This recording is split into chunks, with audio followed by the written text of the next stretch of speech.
You mentioned earlier in your talk about the need for a one-size-doesn't-fit-all approach, and obviously if you're bringing patients into the organisation, you're going to hear a variety of different perspectives.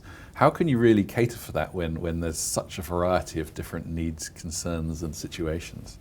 So I think the key is to think about the ways in which you can aggregate those journeys and still remain and identify clear groups where the needs, the journey and the needs of the patients are different. You can do this by identifying specific patient groups, patient types. We can look at institutional models or healthcare system-based models where patients get different experience.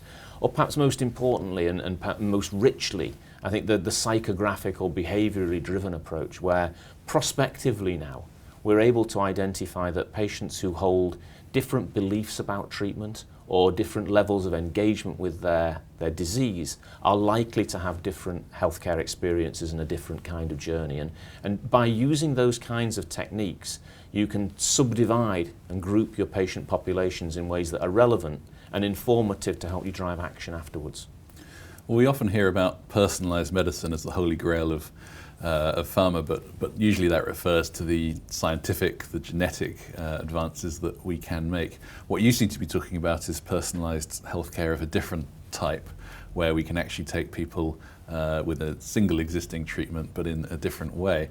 Are you having to therefore provide a huge range of sort of adaptations around the different services and the different ways in which you can approach patients? There's certainly the potential for things to become more complex in that area.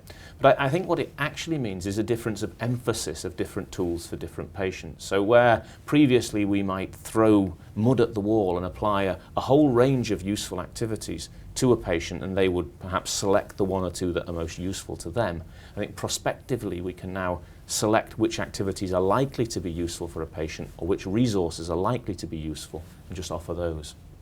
Keir, thanks so much for talking to me today. Thank you.